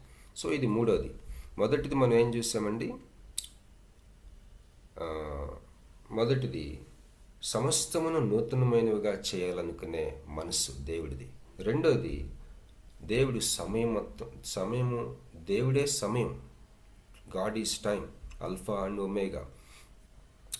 సమయం, టైము, సీజన్స్, ఋతువులు, లేకపోతే కాలాలు, ఈ సంవత్సరం నుంచి ఈ సంవత్సరం వరకు, లేకపోతే ఈ 10 ఏళ్ళు, లేకపోతే ఈ 20 గడిచిన 10 సంవత్సరాలు నేను చాలా శ్రమలు పడ్డాను. నా వయసులో 50 సంవత్సరాలు లేకపోతే 60 సంవత్సరాలు, ఇట్లా ఏమైతే మాట్లాడుకుంటున్నామో భవిష్యత్తు, గతము, వర్తమానము, ఇవన్నీ కూడా దేవుడు అంటున్నాడు, నువ్వు అనుకునే టైము, ఆ యొక్క గ్రహింపు, టైం గురించి, కాలాల గురించి, నెలల గురించి, సంవత్సరాల గురించి, యుగాల గురించి నీకున్న ఆ అవగాహన నువ్వు ఈ రోజు నుంచి మార్చుకో. ఏంటంటే నేనే టైం గురించి నువ్వు ఆలోచించినప్పుడల్లా యేసుక్రీస్తు సమయాన్ని సృష్టించిన, సమయానికి బయట ఉన్నవాడు, సమయాన్ని, ఆదిని సృష్టించినవాడు, సమయమై ఉన్నాడు. ఐ యామ్ ఆల్ఫా అని చెప్తున్నాడు. నేనే బిగినింగ్, నేనే ఎండింగ్. అంటే నేనే సమయం అనేది నీకు అర్థం అవ్వాలంటే నేనే అని చెప్తున్నాడు. అది రెండోది. మూడోది మనం చూస్తున్నాం, దప్పిగొనువానికి జీవజలముల బుగ్గలోని జలమును నేను ఉచితంగా అనుగ్రహిస్తాను. ఇదంతా ఏంటి? నెక్స్ట్ వర్స్ చూడండి, 7th వర్స్. జయించువాడు వీటిని స్వతంత్రించుకొనును, నేను అతనికి దేవుడినై ఉండును, అతడు నా కుమారుడై ఉండును. జయించటం ఏంటి? దప్పికొనటం ఏంటి? జీవజలాలు ఏంటి? ఉచితంగా ఇవ్వటం ఏంటి? దేవుడై ఉండటం ఏంటి? కుమారుడై ఉండటం ఏంటి? జయించేవాడు స్వతంత్రించుకుంటూ అంటే ఏంటి? There is something behind this. ఏంటంటే కేస్ స్టడీస్ అవసరం ఇలాంటి టైంలో. హౌ దిస్ హ్యాపెండ్ ఇన్ యోహాను భక్తుడి జీవితంలో ఎలా జరిగింది, తన శేష జీవితంలో. పౌలు ద బెస్ట్ క్రిస్టియన్, తన జీవితం కేస్ స్టడీ. దావీదు, యేసుప్రభు వారు, వీళ్ళందరూ దప్పికొనటం ఏంటి వీళ్ళ లైఫ్లో? వీళ్ళందరికీ జీవజల బుగ్గలోని జలమును దేవుడు ఉచితంగా ఇవ్వటం ఏంటి? స్వతంత్రించుకోవటం ఏంటి? వాళ్ళు స్వతంత్రించుకోవటం ఏంటి? వారికి దేవుడిగా ఉండటం ఏంటి? వాళ్ళు కుమారులుగా ఉండటం ఏంటి? Can you remember these lifes and missionaries lifes కూడా? నేను నా ఇంట్రడక్షన్లో ఏదేదో చాలామంది నేను అది చదివాని లేకపోతే ఎన్నో రాయొచ్చు మనం, అవేం తప్పలేదు. కొంతమందికి మనం ఏం చదివామో తెలియటం చాలా అవసరం, లేకపోతే తీసి అవతల పడేస్తారు మనల్ని. ముఖ్యంగా క్రిస్టియన్ సర్కిల్స్లో కొంతమంది ఉంటారు, అందరూ కాదు, కొంతమంది. నేను థియాలజీ చదివినప్పుడు అనుకున్నా, ఎవరెవరైతే నన్ను అవమానపరిచారో నువ్వేం చదవలేదు థియాలజీ అని, వాళ్ళ కోసం అసలు ఈరోజు నేను చదివానని చెప్పాలనిపించింది. కానీ అది నా హృదయాన్ని మోసం చేస్తుందని చెప్పి నేను మర్చిపోదాం అనుకున్నా. కానీ అప్పుడప్పుడు మనం చెప్పాలి. పౌలు కొన్నిసార్లు చెప్తుంటాడు అవసరమైన దగ్గర, అలాగే అవసరమైన దగ్గర మనం చెప్పుకోవాలి, కాదంటలేదు. కానీ ఒక థియోడర్ అని ఒక ఆయన మంచి సేవ చేస్తూ ఉన్నారు బెంగళూరులో. ఆయన ఐఈఎం థియోడర్ విలియమ్స్ కాదు, ఇంకొక ఆయన థియోడర్ అంకుల్, ఆయన లాస్ట్ నేమ్ నాకు గుర్తు రావట్లేదు. ఆయన రాసుకున్నాడు తన బయోడేటాలో, ఐఎమ్ ఇంట్రెస్టెడ్ ఇన్ థియాలజీ అని. చాలా చదివాడు థియాలజీలో. అది నాకు చాలా ఇన్స్పైరింగ్ అనిపించింది. నిజమే కదా, మనం ఇంకా స్టూడెంటే కదా, ఎన్ని డిగ్రీలు వచ్చినా కూడా ఇంకా స్టూడెంటే నేను అని మాట వరుసకి కాకుండా నిజంగా నమ్మాలనిపించింది. సో అందువల్ల నాకు నేను రాసుకున్నప్పుడు దేవుని థియాలజీలో మనం ఏం చదువుతాం, బేసికల్గా దేవుని సేవకులు రాసిన పుస్తకాలు చదువుతాం, అంతే కదండి. దేవుడి సేవకులు రాసిన పుస్తకాలు చదవటమే థియాలజీ. ఏమేమి చదవాలో తెలుసుకోవటమే మెయిన్. అనేకమైనవి ఉన్నాయి ఈ రోజుల్లో దేవుని సేవకులు రాసినవి. ఎవరు రాసినవి చదవాలి, ఏమి చదవాలి వాటిల్లో, అవే మనం థియాలజీ కోర్స్. ఎనీహౌ, సో మరి ఈ యొక్క నేర్చుకునే విషయంలో మనకు ఉండవలసిన ఇదిలో ఈ కేస్ స్టడీస్ మిషనరీస్ యొక్క కేస్ స్టడీస్, మిషనరీ జీవితాలు, మరి వాళ్ళకున్న దప్పికొనివాడు అన్నమాట. దప్పికొనివానికి జీవజలముల బుగ్గలోని. ఈరోజు నువ్వు ఉద్యోగం చేయొచ్చు, వ్యాపారం చేయొచ్చు, కానీ యు ఆర్ ఎ మిషనరీ, లేకపోతే you are a servant of God, you are a priest. At least నువ్వు అనుకోవచ్చు నేను మిషనరీ కాదు, నేను సేవకుడిని కాదు అనుకోవచ్చు, కానీ దేవుడు వాక్యం నిన్ను పిలుస్తుంది యాజకుడని, యాజకురాలు అని. ఏ రాయల్ ప్రీస్ట్, మామూలు ప్రీస్ట్ కాదు, you are a royal priest. So ఏంటి యాజకుడిగా ఉండటం? నువ్వు చదివేదంతా, ఉద్యోగం చేసేదంతా, వ్యాపారం చేసేదంతా యాజకత్వం చేయడానికి మాత్రమే. సో ఒక దప్పిక ఉండాలి మనకి. సేవకుల్లో దావీదులో ఉన్న దప్పిక ఏంటి, యేసు ప్రభువులో ఉన్న దప్పిక ఏంటి, మరి పౌల్లో ఉన్న, అలాగే యోహాను భక్తుల్లో ఉన్న దప్పిక ఏంటి? వాళ్ళకి ఎలాంటి ఆశ ఉంది? నేను చనిపోయే లోపల ఇది చేయాలి నా శేష జీవితంలో. ప్రభువా, నా యొక్క ఒక్కొక్కసారి మనం ఎలా ప్రార్థన చేయాలంటే, యోవేలు గ్రంథంలో ఉంటుంది కదా, మరి మిడతలు తినివేసిన సంవత్సరాలు నాకు ఇచ్చేయమని ప్రార్థన చేయటం ఒక స్టెప్ అయితే, భక్త సింగర్ ఒక బుక్ రాశాడు దావీదు మీద, డేవిడ్ రికవర్డ్ ఆల్ అని. David recovered all, not part. దావీదు సమస్తమును తిరిగి సంపాదించుకొనెను. ఆ జిక్లాగ్ ఇన్ ఈవెంట్లో David recovered all, not few. నీ జీవితంలో నీ దప్పికి దయ ఉండాలా. It is possible. ఎందుకంటే నీ అంతరంగంలో ఉన్నది ఈ లోకంలో ఉన్నవాని కంటే గొప్పవాడు. నీలో ఉన్నది, నువ్వు ఎవరికి యాజకుడో ఆ వ్యక్తి, ఆ దేవుడు సర్వశక్తిమంతుడు. అబ్రహాంతో చెప్తాడు, Abraham, my name is L షదాయ్, all mighty God. అంటే ఏంటి ప్రభు అనుకుంటాడు అబ్రహాం. అనుకుని వాట్ డస్ ఇట్ మీన్ అంటే, I will repair your past అని చెప్పినాడు. నీ గతాన్ని రిపేర్ చేయగలిగిన శక్తి నాకుంది. ఆల్ మైటీ గాడ్ నేను, కనుక నా ముందు నువ్వు బాగుండు, నిందారహితుడు జీవించు, walk before me and be blameless అంటాడు. సో వీళ్ళకుండిన తృష్ణ. ఇప్పుడు ఏదైనా గ్రాండ్ టాపిక్ మనకు అర్థం కావాలంటే డిఫరెంట్ సోర్సెస్ నుంచి మనం తెలుసుకోవాలంట. సో దప్పిగొనటం అంటే ఏంటి? జీవజలముల బొగ్గలోని జలమును ఉచితంగా ఇవ్వబడితే అది తీసుకొని తాగటం అంటే ఏంటి? జయించువాడు స్వతంత్రించుకోవటం అంటే ఏంటి? ఆ దేవుడిగా ఉండటం ఏంటి మనకి? మరి మనము ఆయనకి కుమారుడిగా ఉండటం ఏంటి? ఈ దప్పిక కాంటెక్స్ట్లో ఇది మనకు అర్థం కావాలంటే దావీదుకి దప్పిక ఎలా ఉంది? దావీదు ఏం చేశాడు? తన తరము వారికి సేవించాడట. హీ సర్వ్డ్ హిస్ జనరేషన్ అని ఉంది. అలాగే పౌలు, అలాగే మార్టిన్ లూథర్, అలాగే మరి మన సంఘ పితరులు, అలాగే మరి విలియం కేరీ, ఇడా స్కడర్, మరి మన బ్యాప్టిస్ట్ మిషనరీస్. ఒకసారి తమ్ముడు చెప్పాడు నాకు, కాకినాడలోకి మిషనరీ తన జీవితంలో సమర్పించుకుని వచ్చిన తర్వాత ట్రైన్ కోసం పరిగెడుతూ గుండాగిపోయి స్టేషన్లో చనిపోయాడట. మరి దేవుని యొక్క కాజ్ కోసం చనిపోవటం అంటే అసలు ఎంత హైయెస్ట్ థర్స్ట్ అది. దప్పిక ఉండటం. వ్యాపారం కోసమా, పరిచర్య కోసమా, ఉద్యోగం కోసమా, దేవుడి కోసం, ఏ ఫీల్డ్ అయినా సరే, ఆర్ట్స్ అండ్ మీడియా, బిజినెస్, సంఘ పరిచర్య, వైద్య పరిచర్య, విద్య సంబంధమైన పరిచర్య, కుటుంబానికి సంబంధించిన పరిచర్య, గవర్నమెంట్స్కి సంబంధించిన పరిచర్య, వీటన్నిటిలో ఏది నీది? ఏ రెండు నీది? దేనికోసం దప్పిక అంటున్నాడు. దేవుడికి నువ్వు దప్పిక కొని ఉండటం ఇష్టం. ఎందుకంటే ఆయన జీవజలముల బొగ్గులోని జలమును ఉచితంగా ఇస్తాడంట. సో ఈ కేస్ స్టడీస్ నుంచి ఈ థర్డ్ విషయం, మొట్టమొదటిది మనం ఆయన సమస్తము నూతనమైనగా చేయటం ఇష్టపడే దేవుడని. రెండోది ఏం చూసాం? ఆయన సమయాలకి ప్రభు అని, ఆయనే సమయం అని. మూడోది మరి దప్పికొనటం.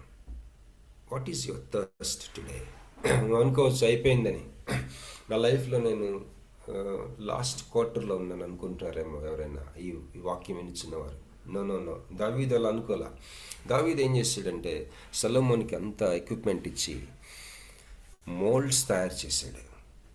ద రెస్ట్ ఆఫ్ ద లైఫ్లో సొలొమోన్ టెంపుల్ లోపలికి వెళ్ళిన వాళ్ళందరూ ఆ యొక్క నగిషి పని, ఆ ఆకారాలు, ఆ స్తంభాలు, ఆ యొక్క లోపల ఇంటీరియర్ అంతా చూస్తే దావీదు తన ఇమాజినేషన్లో చేసిన అచ్చుల్లో పోయబడిన ఆ యొక్క మెటీరియల్ యొక్క షేప్స్ అవన్నీ మోల్డ్స్ తయారు చేశాడు. చాలా కష్టం అది, ఆ ఇమాజినేషన్ రివర్స్ ఇమాజిన్ చేయాలి అది.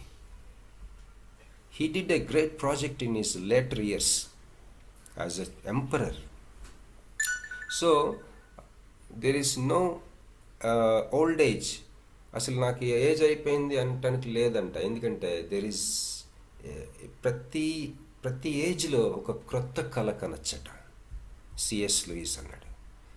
What is your thirst today?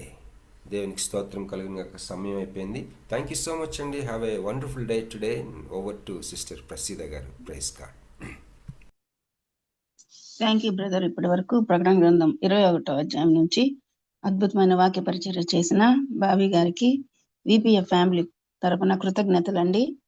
ప్రకటన గ్రంథము వర్తమానాన్ని అలాగే భవిష్యత్తును తెలియజేసే గ్రంథం అయింది. సంఘం చేసే ఆత్మీయ యుద్ధాన్ని తొలగించి తెలియజేస్తుంది. సాతానికి, వాని అనుచరులకి మరియు దేవునికి మధ్య జరిగే యుద్ధాన్ని తెలియజేస్తుంది. దేవుని సార్వభౌమాధికారాన్ని, యేసు ప్రభువుని హెచ్చించే గ్రంథము. ఇదిగో సమస్తమును నూతనమైనదిగా చేయుచున్నాను అని చెప్పే దేవుడు. అల్ఫా ఒమేగా నేనే అని చెప్పే దేవుడు. దప్పిగొను వానికి జీవజలముల బుగ్గలోని జలమును ఉచితంగా అనుగ్రహిస్తును అని చెప్పే దేవుడు. మనకున్న విధానాన్ని బట్టి దేవునికే స్తుతి కలుగును గాక. ముగింపు ప్రార్థన మరియు ఆశీర్వాదం ఇవ్వవలసిందిగా రెవరెండ్ జామి రవికుమారయ్య గారిని మనం చేస్తున్నాను.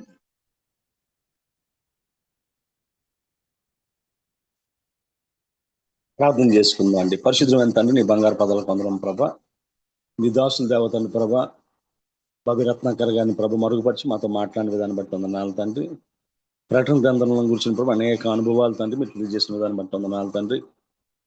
మా భవిష్యత్తు కూర్చున్న ప్రభు ఆలోచనలు, అదేవిధంగా నూతన ఎరుషలేము కూర్చున్న ప్రభు అనేకమైన ప్రభు ఆత్మ సంబంధమైన విషయాలు, యోహానుకు సంబంధించిన అనేక విషయాలు మాతో నువ్వు బోధించిన దాన్ని బట్టి ప్రార్థన చేస్తున్నాను తండ్రి. నీ దాసుని ప్రభ ఇచ్చిన దేవతను ప్రభ, ఆ పరిశోధన చేసే దేవతను ప్రభ ఆలోచన బట్టి వందనాలయ్యా. అనేక విషయాలు ప్రభ పరిశోధన చేసి బైబిల్లో ప్రభ అనేక విషయాలు లోతైన మర్మాలను గ్రహించి ప్రభ మాతో పంచుకొని చూడగా ప్రభ నీ బిడ్డను దీవించండి, ఆశీర్వదించండి. ఇంకా అనేక స్థలాల్లో బహుబలంగా వాడబడ్డానికి చూపించండి. అదేవిధంగా తండ్రి మేము కూడా ప్రభ తండ్రి ప్రభ మేము ఎక్కడ చదవని ఎక్కడ విన్న విషయాలు ప్రభ నేర్చుకోవడానికి తండ్రి నువ్వు ఇచ్చిన ప్రభ ఈ కృపను బట్టి ప్రార్థన చేస్తున్నాం ప్రభ. నీకు వందనాలు తండ్రి. ఎత్తుపడి వాక్యం తండ్రి 30 దంతులుగా 60 దంతులుగా ఫలింపజేయమని ప్రార్థన చేస్తున్నాను తండ్రి. ప్రతిరోజు ఈ విధంగా వాక్యం వినడానికి ప్రభా నువ్వు ఏర్పాటు చేసిన దేవతను ప్రభ వర్చువల్ ఫెలోషిప్ని బట్టి వందనాలు తండ్రి. దీన్ని ఏర్పాటు చేసిన బాబు రత్నాకరంగా జ్ఞాపకం చేసుకోండి. అదేవిధంగా పాప యొక్క దేవతను ప్రభ ఎదుగుదలలో, చదువుల్లో, ప్రొఫెషన్లో ప్రభ అత్యున్నతమైన స్థాయికి బిడ్డను తీసుకెళ్ళమని ప్రార్థన చేస్తున్నాను. మాకు తెలిసిన అవసరాలు, తెలిసిన ప్రతి అవసరాన్ని ప్రభ తీర్చమని ప్రార్థన చేస్తూ ఉన్నాను ప్రభ. దీన్ని సహకరిస్తున్న జాన్సన్ గారిని, అదేవిధంగా తండ్రి ప్రభ, అదేవిధంగా దేవతను ప్రభ ప్రసిద్ధ సిస్టర్ని, అదేవిధంగా ఝాన్సీ సిస్టర్ని, అదేవిధంగా దేవతన ప్రభ తేజ అప్రెంటిస్ గారిని, అదేవిధంగా దేవతన ప్రభ ప్రతి ఒక్కరిని దేవతన ప్రభ పేరు పైన దీవించమని ప్రార్థన చేస్తూ ఉన్నాను ప్రభు. సహాయం తెచ్చండి తండ్రి. అదేవిధంగా దేవతన ప్రభ మా కోసం ప్రార్థించే తల్లులను ఇచ్చే ప్రభ ఉదయకాల సమయం ప్రార్థన చేయొచ్చుండగా వాళ్ళందరినీ ప్రభ పేరు పైన జ్ఞాపకం చేసుకోండి. స్వరూప్ గారిని కూడా జ్ఞాపకం చేసుకోండి అయ్యా. అదేవిధంగా దేవతన ప్రభ కాట్నయ్య గారిని జ్ఞాపకం చేసుకోండి. కావాల్సిన ఆరోగ్యం కుటుంబాన్ని దీవించండి ప్రభ. రావణ మేఘడయ్య గారిని జ్ఞాపకం చేసుకోండి ప్రభ. డాక్టర్ విజయ్ కుమార్ గారిని జ్ఞాపకం చేసుకోండి తండ్రి. అదేవిధంగా కిరణ్ గారిని జ్ఞాపకం చేసుకోండి ప్రభా. జీవనంద్ కుమార్ గారిని జ్ఞాపకం చేసుకుంటే అదేవిధంగా దేవతన ప్రభా ప్రార్థన చేస్తూ ఉన్నాను తండ్రి. రాబర్ట్ జేమ్స్ అయ్య గారిని అదేవిధంగా అశ్విన్ గారిని జ్ఞాపకం చేసుకోండి ప్రభా. ఏ కుటుంబంలో ప్రభా ఆర్థిక ఇబ్బందులు ఉన్నాయో, అనారోగ్య సమస్యలు ఉన్నాయో ప్రతి ఒక్కరిని ముట్టండి, తాకండి, స్వస్థపరచండి. దినాన ప్రభా నీ యొక్క పరిశుద్ధ ఆదివారం తండ్రి మేము సిద్ధపరచుండగా నీ ప్రపంచమని ప్రార్థన చేస్తున్నాను తండ్రి. వాక్యం చెప్పవలసిన బిడ్డల ప్రభా శాశ్వతమైన వాక్యాన్ని దయచేయండి. అదేవిధంగా వాక్యం వినడానికి వెళ్తున్న బిడ్డలకు ప్రభా అయ్యా తండ్రి నూరెంతల ఫలాలను ఫలించే పొలాలుగా వారి హృదయాలు సిద్ధపరచమని ప్రార్థన చేస్తూ ఉన్నాను ప్రభా. సహాయం దయచేయండి తండ్రి. అదేవిధంగా ఇందులో పాల్గొన్న ప్రతి బిడ్డను పేరు పెట్టి దీవించమని ఆశీర్వదించమని, ప్రేమించవలసిన ప్రతి పనిలో సూర్యాన్ని మార్గాన్ని చూపించమని ఈ చిన్న ప్రార్థన మా ప్రభును ప్రియకుమారుడైన యేసుక్రీస్తు దివ్యనామాన్ని అడిగేసుకుంటున్నాం పరమ తండ్రి. ఆమేన్. పరలోకమందున మా తండ్రి, నీ నామం పరిశుద్ధం గాక, నీ రాజ్యం వచ్చును, నీ చిత్తం పరలోకమందు నెరవేరినట్లు భూమి మీద నెరవేరును గాక. దినాహారం క్షమించిన ప్రకారం శోధనలకు తగ్గ పీడిని తప్పించము, ఎందుకంటే రాజ్యము, శక్తి, మహిమ నిరంతరం ఇన్నాం తండ్రి. ఆమేన్. తండ్రి అయిన దేవుని ప్రేమ, కుమారుడైన యేసుక్రీస్తు కృప, పరిశుద్ధాత్మ అన్యాన సహవాసం వాక్యం చెప్పిన దాసులకు, పాల్గొన్న బిడ్డలకు, జరగబోతున్న ఆదివారపు ఆరాధనలకు ఆయనకు సదాకాలము తోడే నడిపించును గాక. ఆమేన్. ప్రైజ్ లార్డ్ అయ్య గారు ముగింపు ప్రార్థన మరియు ఆశీర్వదించిన రెవరెండ్ జామీరావు కుమార్ అయ్య గారికి, అలాగే వర్తమానికులు బాబీ రత్నాకర్ గారికి, కూడి వచ్చిన దేవుని బిడ్డలందరికీ కూడా విపిఎఫ్ ఫ్యామిలీ తరపున కృతజ్ఞతలు అండి. ప్రభు చిత్తమైతే రేపటి దినాన తిరిగి కలుసుకుందాం. అంతవరకు సెలవు తీసుకుందాం. Praise the Lord to all.